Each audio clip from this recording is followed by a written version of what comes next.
Hello and welcome to this quick tutorial. I'm going to demonstrate the first two rounds of my pattern for Jasmine Stitch oval placemats available on my website. It would help if you have some familiarity with the Jasmine crochet stitch, and my video for that is linked in the description.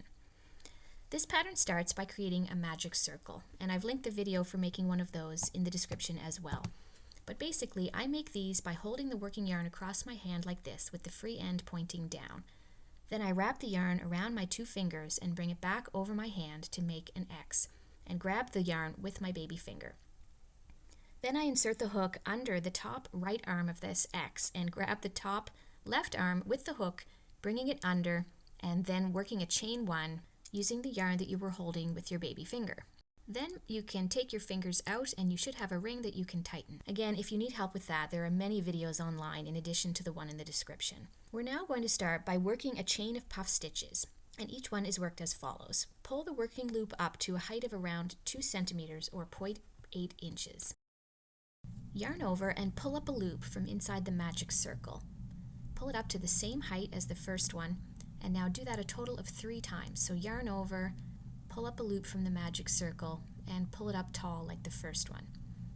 Once you've done that a total of 3 times, you will have 7 loops on the hook. Then you're going to pinch the working yarn firmly at the base here. I use my thumb and middle finger. Yarn over and pull through all 7 loops on the hook. Then insert the hook back under the loop that you held back between my thumb and middle finger here. Insert back, yarn over, and pull through both loops, thereby working a slip stitch and then a chain one to finish the stitch. Now, if you need help with that, I do recommend going back and watching my video on Jasmine Stitch. So now we've completed one puff stitch into the magic circle. Our next one will be worked into this space here under the slip stitch that you just created. Always start by pulling the loop up tall, yarn over, and pull up a loop from under that slip stitch. It's a little bit hard to get into that space sometimes.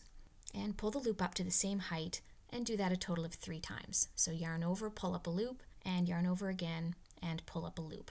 Hopefully you can see the space that I'm working into there. Pinch the loop firmly, yarn over, and pull through all 7 stitches on the hook. Go back under that held back loop that I've sort of dropped here, but I can still find it. Insert the hook under it, yarn over, and work a slip stitch by pulling through both loops and chain one to finish. I will be calling the space under the slip stitch the eye. So let's work a third chain puff. Always start by pulling the loop up tall, yarn over, and pull up a loop from under that slip stitch 3 times so that you have 7 loops on the hook. Pinch the working yarn firmly, get the tail out of the way, yarn over and pull through all 7 stitches, and then reinsert under that held back loop and work a slip stitch. And don't forget to always close the stitch by working a chain one. So we're going to work a total of 11 of these chain puffs. So we've got 3 here. Keep repeating that 8 more times. Always start each stitch by pulling the loop up tall and working into the eye that you just created by finishing the last stitch. That space is just immediately above the loops of the puff stitch of the previous stitch. So chain puff number 4 is finished. We'll work number 5 together. I do find that my chain puff sort of curls up on the end. I think it's a tension issue, and it won't matter because we're going to be working into both sides of this chain puff, and that will straighten it out.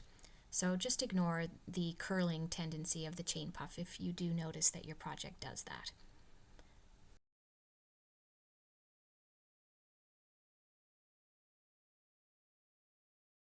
It is very easy to go back and count how many puffs you've done. Here I've completed 6. So just skipping ahead, now I've worked 11. So my foundation chain puff is complete. And we're going to start working the semicircle of our placemat by working 3 Jasmine stitch increases. Start by pulling the loop up tall, yarning over, and pulling up 3 loops in that same space that we've been using all along. So 7 loops on the hook. Now, instead of completing the stitch, we're going to work another puff into the next eye down the puff chain. So yarn over and pull up 3 loops into that next available eye. Once we've finished doing that, we've added another 6 loops to the hook for a total of 13, and those are distributed in 2 petals. 1 and 2.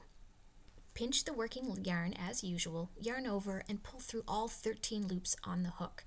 Now here is where you have to pull tight by lifting your left index finger or whatever finger you use to control the working yarn tension so that you pull these loops together like a drawstring.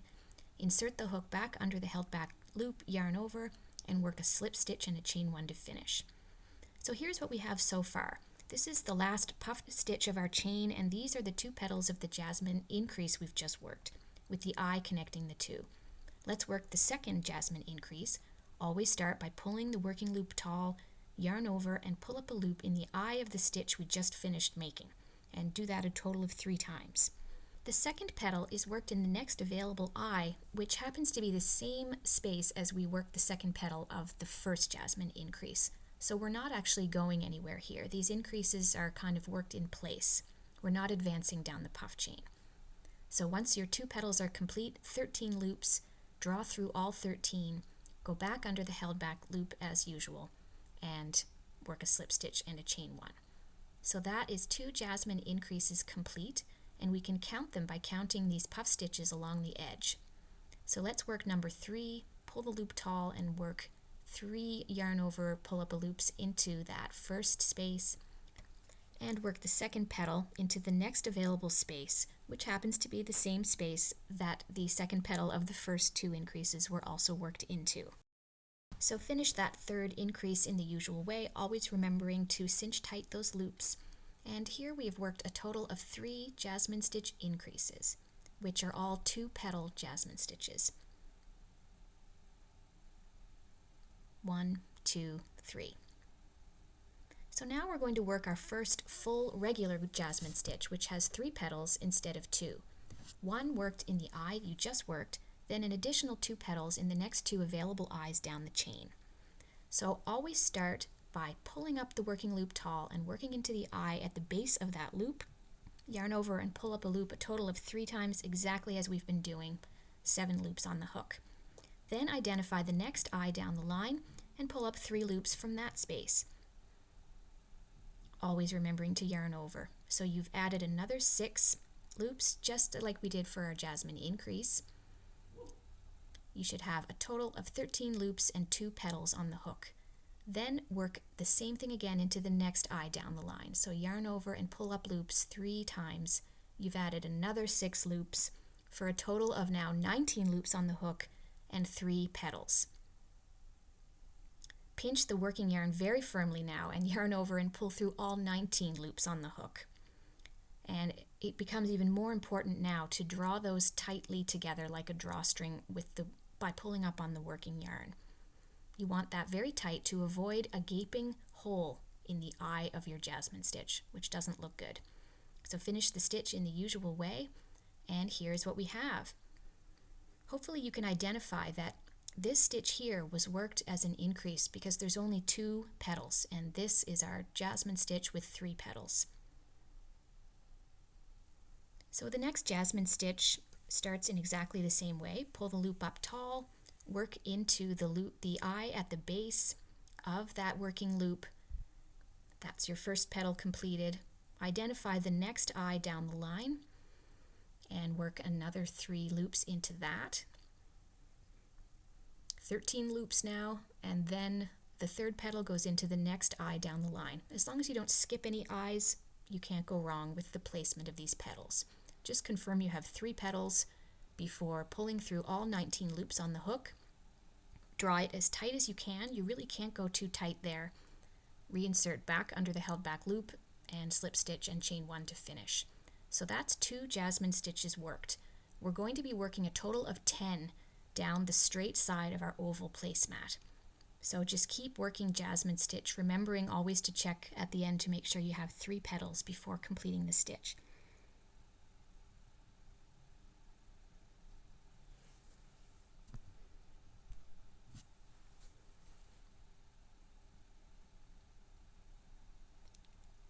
Now I always end up dropping the loop eventually. Sometimes you can salvage it by finding it. Skipping ahead, I've now worked 9 and we're going to work the 10th Jasmine stitch together. After that, we're going to start to work the other semicircle end of our oval by working 3 Jasmine increases in a row. So just completing the 10th stitch, I want to point out that the first 2 petals are worked as usual, but the third petal is worked into the magic circle. And you'll know you have to do that because you won't have any remaining eyes down the puff chain to work into. So it just logically goes right into the magic circle and just complete the stitch as you normally would. So that's the 10th regular jasmine stitch completed. Now we are going to start working our 3 jasmine increases to create the other semicircle end. The first petal is worked as usual into the eye of the stitch that we just finished making. But the second petal now again is going to be worked into the magic circle. I find it's a little tricky working into the magic circle because it tends to start gaping open and it's a little bit hard to control the height of your loops. So just pay attention to that as you work these last few increases into the circle. Go ahead and pull on the yarn tail to close the magic circle a little bit if it's starting to get out of control, but I do recommend leaving it open. So here's jasmine increase number 2. Again, always start the stitch by pulling the loop up tall and working into the eye at the base of that loop. Then the second petal is worked into the magic circle once again. So pull through all 13 loops and slip stitch to finish. So work 1 more jasmine increase in the exact same way for a total of 3. And this has the effect of sort of rotating the work around slightly so that you can work back along the other side of the puff chain. Second petal going into the magic circle. And that is the second last time we will have to use that magic circle. So you can pull it tight now or you can leave it open because you're going to have to use it 1 more time. Oops, I dropped the loop. I can just barely salvage the stitch. Sometimes when you do that you have to rip it out and start again. So that's the 3rd increase completed. And you can see that we've sort of turned the work around by working those 3 consecutive increases. It's very messy because we haven't pulled the circle tight yet. And all 3 of those have the second petal worked into the magic circle. Now we're going to complete this round by working 9 consecutive regular jasmine stitches. The first one starts in the usual way, pull the loop up tall, and pull up 3 loops in the eye that you just completed. But then the second petal of this first one is going to be worked again into the magic circle. And that is the last time we will use the magic circle, so you can pull the yarn tail and cinch that tight now if you want. I forget to do that and I'll do it later. Now the third petal, as usual, is worked into the next eye down the line. Now we're working into the other side of our original puff chain. So once your 3 petals are completed, pull through all 19 loops on the hook, cinch it tight, and complete with a slip stitch and a chain 1. So that is 1 of 9 completed. Now we're going to work another 8 regular jasmine stitches down the line. So remember, a regular jasmine stitch has 3 petals. And always just work each petal into the next available eye down the line.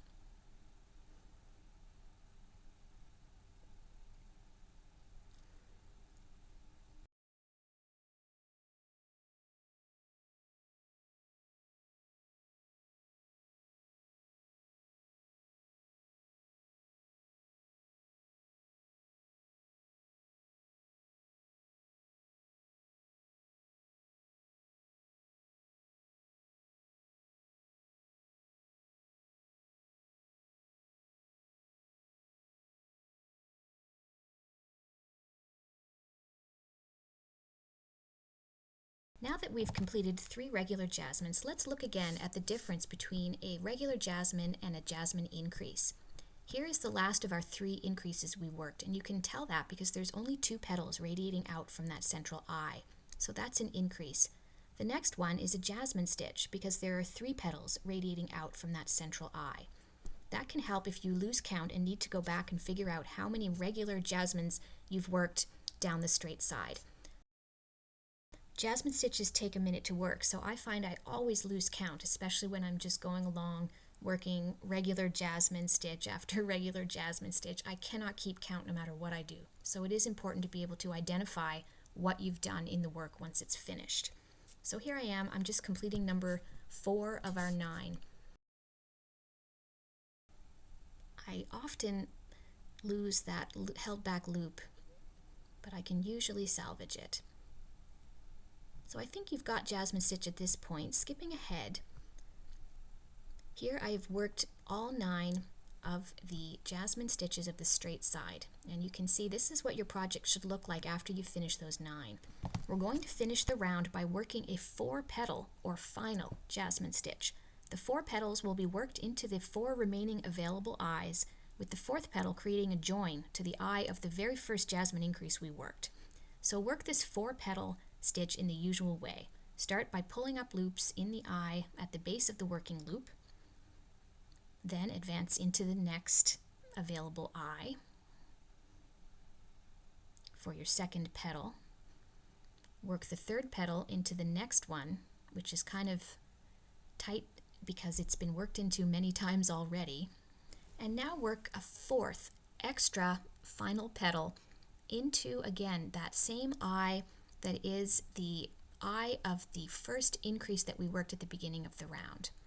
Now pay attention to the height of your loops here because it's kind of horizontal. The orientation of your hook is different for this one, so you do have to make sure you pull up the loops as tall as the rest. Just confirm that you now have 4 petals, a total of 25 loops on the hook. Yarn over and pull through all 25. This will get easier the more times you do it. It's extra important here to cinch that very tight to avoid a gaping eye. Reinsert under the held back loop, slip stitch as usual, and chain 1 to finish. This actually creates a seamless join to the beginning of the round, so every round will end with this monster 4-petal Jasmine stitch. So that completes round 1. The remainder of this pattern doesn't introduce any new techniques, but we will work round 2 together, and you'll see that the remainder of the rounds just consist of regular Jasmines and Jasmine increases distributed around the semicircle ends. So start round 2 by pulling the loop up tall and working a Jasmine increase. So that is a 2-petal Jasmine stitch. Every round will start by working a Jasmine increase.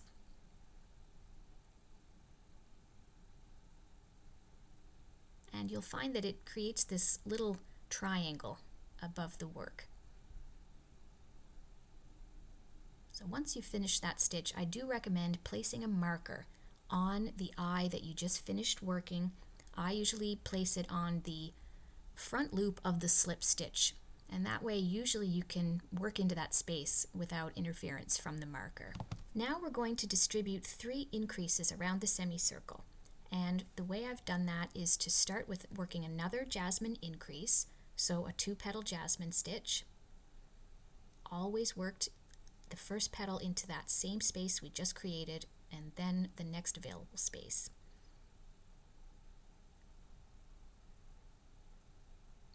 So complete that 2-petal stitch, and then again the pattern spells this out. You're just going to work a regular Jasmine stitch, and we're going to work a total of 3 increases, each separated by 1 regular Jasmine stitch. So that's basically what we're doing here. So here is our regular Jasmine stitch. I'm having some trouble. That eye must be a little tight. That's the only thing you do if you pull your loops very, very tight when you finish a stitch. The only thing you do is you make it a little bit harder to insert the hook into that space when you begin the next stitch. So there's our 3 petals of this Jasmine. Pull through all 3, cinch it tight, and drop the loop, find it again, and complete that stitch. So now you're going to do that another time. So another Jasmine increase followed by a regular Jasmine stitch.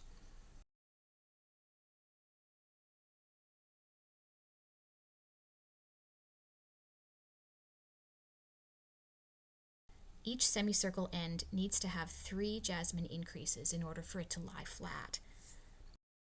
The first increase that we work at the beginning of every round doesn't actually count as an increase, because remember, we pair it with a 4-petal final Jasmine at the end of the round, which is actually a Jasmine stitch decrease. The 4-petal stitch is a decrease, the 2-petal stitch is an increase. So because we couple those together, they cancel each other out, so it's neither an increase nor a decrease. So that increase that we start every round with doesn't actually count towards the 3 increases that you need on each semicircle end. Just a pattern construction note. And because I'm always losing track of what I'm doing, I go back, 1 increase, 2 increases, a regular Jasmine increase, and a regular Jasmine, just to keep track of where I am. So now it's time to work 1 more Jasmine stitch increase, then we will be finished with the semicircle increases. So our final increase is being worked here. It's a 2-petal stitch, cinch it tight, and slip stitch to finish it. Now we're going to work a total of 12 regular Jasmine stitches down the straight side of our placemat. And just to check that semicircle once again, here is the very first increase we worked with its 2 petals, another increase, a Jasmine stitch, an increase, a Jasmine, and an increase. So we will come back to that one more time so that you can recognize those in your own work. So now our straight side is just 12 regular Jasmine stitches in a row.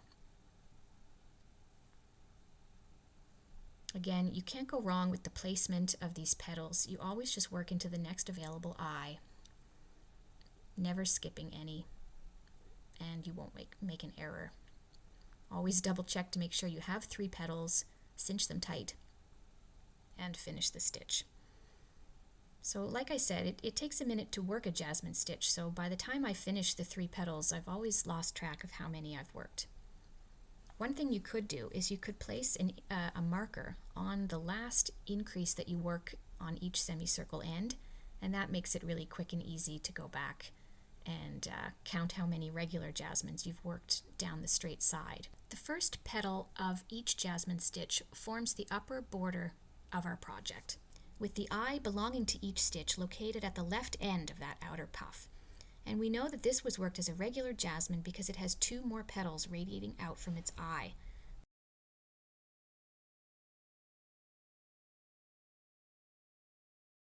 This one up here also is a regular Jasmine with 3 petals, but this one was worked as an increase because it has only 1 more petal radiating out from that central eye. There's no 3rd petal. So once you've located this, the last increase that you worked on the semicircle, you can easily count the number of regular Jasmines you've worked after that. So here I've worked 2 so far. Now if you don't think you can look at your project and figure out which stitches were worked which way, I do recommend using a marker. Just place it on the last increase worked on each semicircle so that you can quickly go back and count your regular Jasmines when you inevitably lose count of how many you've worked. So carrying on with our 12 Jasmine stitches, here I am working number 3.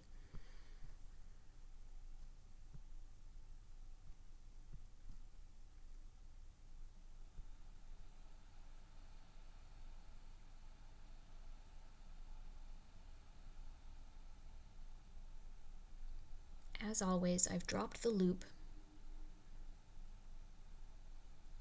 I really struggle to grab it there, but it is usually worth it if you can find it. Otherwise, rip the stitch out. Now working number 4.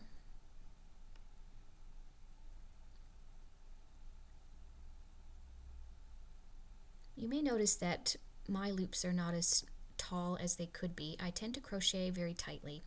So just make sure that your loops are a consistent height, but it doesn't matter that much for the final appearance exactly how tall they are, as long as you're consistent.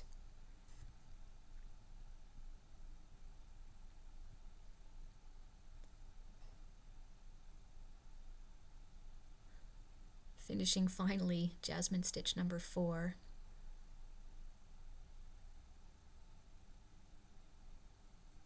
And let's just work number 5 together.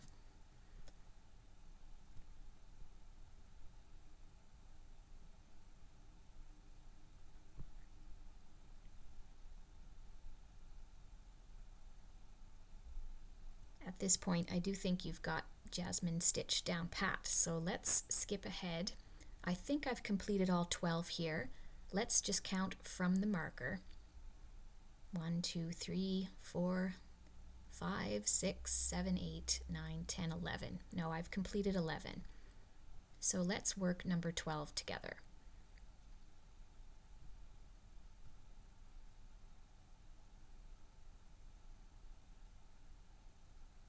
Please ignore the black ink all over my fingers. I had a fountain pen explode on me, and it takes about a week for that to finally wash away, so I didn't want to delay making this video, but it is gross to look at and I apologize. So just finishing number 12 of 12, cinch it tight, slip stitch and chain 1. Now we're going to start the next semicircle by working an increase. So this one is worked exactly the same way as the semicircle on the other end. Work a 2-petal stitch, finish that, then follow that with a regular jasmine stitch.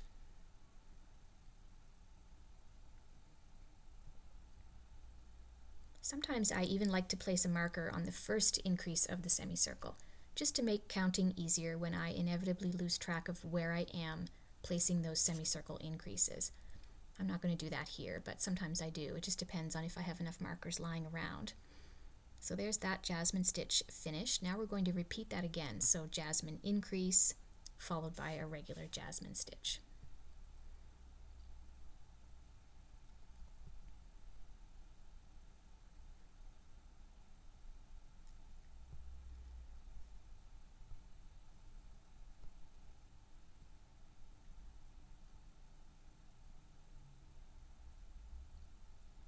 So just going back and having a quick look here, those are all regular jasmines. There's an increase.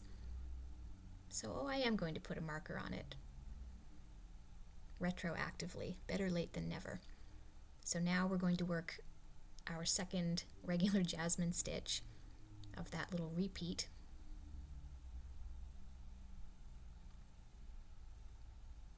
Split the yarn a little bit, correct that.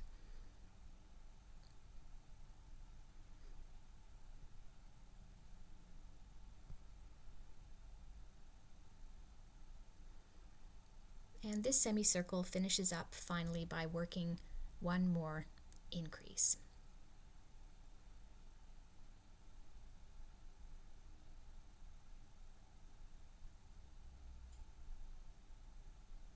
So confirm 2 petals, pull through both, and finish that stitch. Now the second straight side of this round consists of only 9 regular jasmines in a row. So I will work the first one with you and then skip ahead.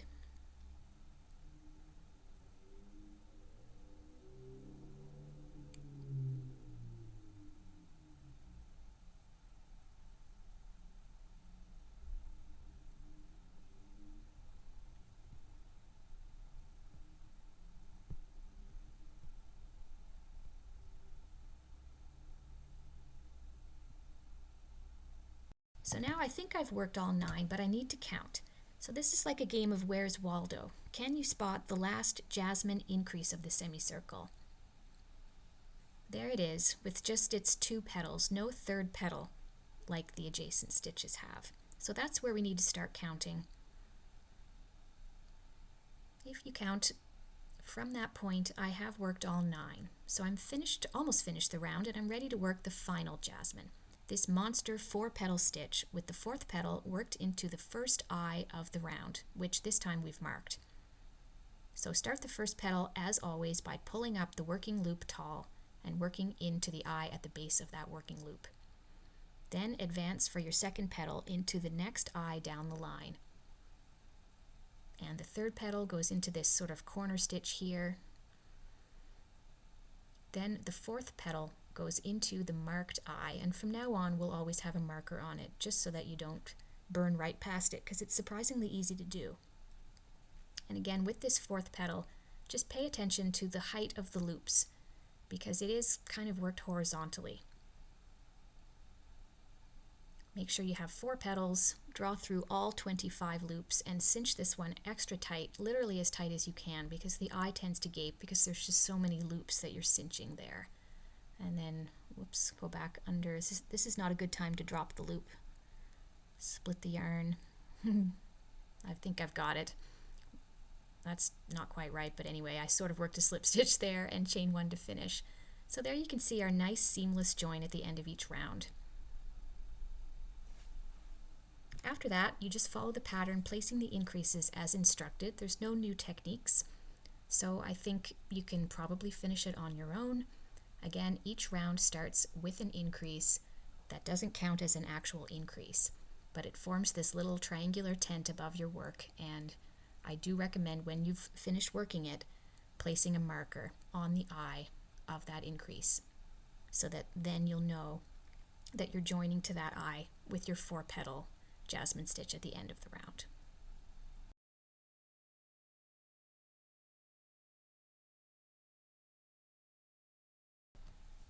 So we're not going to work round 3 together. It's all the same techniques. It's basically, again, working your 3 jasmine stitch increases distributed around the semicircle. This time they're going to be separated by 2 regular jasmine stitches in between. Point out that I did forget to tighten that magic circle that we worked at the very beginning. Very uncharacteristic of me to leave that, because it's a very satisfying thing to do. See how it's gaping open? It's not a good situation. So go back and find that original yarn tail and just tug that tight. And you'll see how that just neatens up that other semicircle end, and you really can't tell where you started or where you finished. I think these placemats end up thick and sturdy and so pretty. The pattern has yarn suggestions and everything else that you need to know. I hope this video helped. Thank you for watching.